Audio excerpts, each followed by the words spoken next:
웃으며 푸는 문제. 시험 문제를 풀다가 갑자기 웃음이 나올 때가 있어요.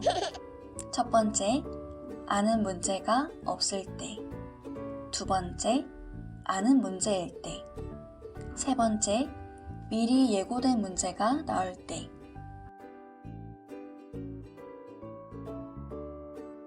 네 번째, 선생님의 의도가 보일 때. 시험은 학교에서만 보고 끝인 줄 알았는데 막상 학교에 나와 보니 우리의 삶 자체가 시험의 연속인 것 같아요. 하늘이라는 기준에 도달하기 전까지 날마다 시험과 같은 일상을 살지요. 이게 맞는 걸까?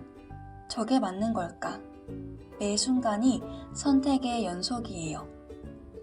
아는 문제가 나와서 환호성을 외치기도 하지만 도통 알 수 없는 문제에 머리를 싸매기도 해요. 내가 옳은 선택을 하는 걸까? 하나님의 뜻은 무엇일까? 기도로 여쭙기도 하지만 도통 모르겠어요. 아직 하나님과의 관계가 그렇게 깊지 않은 걸까요? 기도에는 분명 응답이 있다 하셨는데 뭐라고 대답하셨는지 들리지도 보이지도 않아요. 그러다 잘못된 답을 고르기라도 하면 자괴감에 빠져요.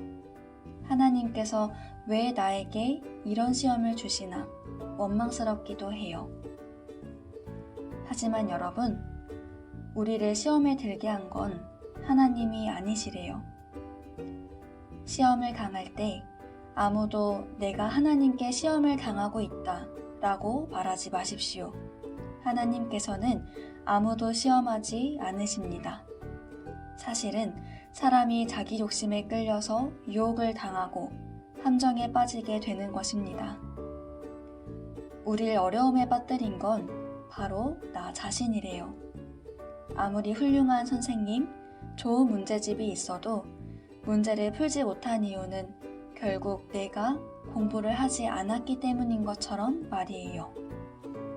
하나님께선 어떻게 하면 시험에 들지 않는지, 또 어려운 문제를 어떻게 푸는지 성경을 통해 이미 다 알려주셨어요.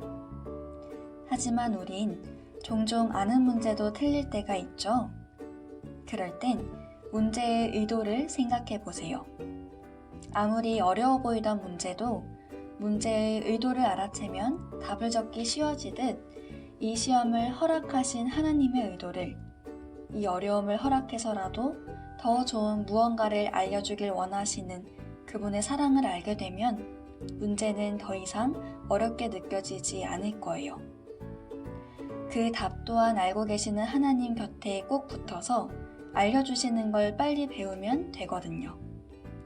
마치 교만한 왕 느부갓네살이 비록 짐승 같은 7년을 보냈지만 그 기간을 통해 하늘에 적합한 품성인 겸손을 배웠듯이 말이에요. 참 감사한 것은 하나님께선 우리가 감당할 수 있는 시험만 허락하신다는 거예요.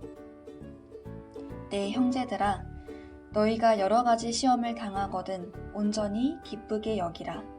이는 너희 믿음의 시련이 인내를 만들어내는 줄 너희가 알미라. 이는 너희로 온전하고 구비하여 조금도 부족함이 없게 하려 함이라. 시험을 내기 전 선생님이 문제의 난이도를 조절하고 잘못된 것은 없는지 확인하듯이 하나님께선 우리에게 시험을 허락하시기 전에 너무 어렵진 않은지, 혹시 감당 못할 시험을 주신 건 아닌지 철저히 검토하세요. 얼마나 확실하고 믿을 만한 검토냐면 그분께서 직접 학생의 신분이 되어 미리 문제를 풀어보셨어요. 그리고 우리도 그분을 의지해 문제를 완벽히 풀 수 있다는 것이 온 우주 앞에 검증되었지요. 원하는 자는 누구나 다 이기는 자가 될 수 있다. 우리는 매일 그분께 나아가 도움을 얻을 수 있다. 여러분, 혹시 지금 어려운 문제를 풀고 계신가요? 여러분을 위해 기도드릴게요.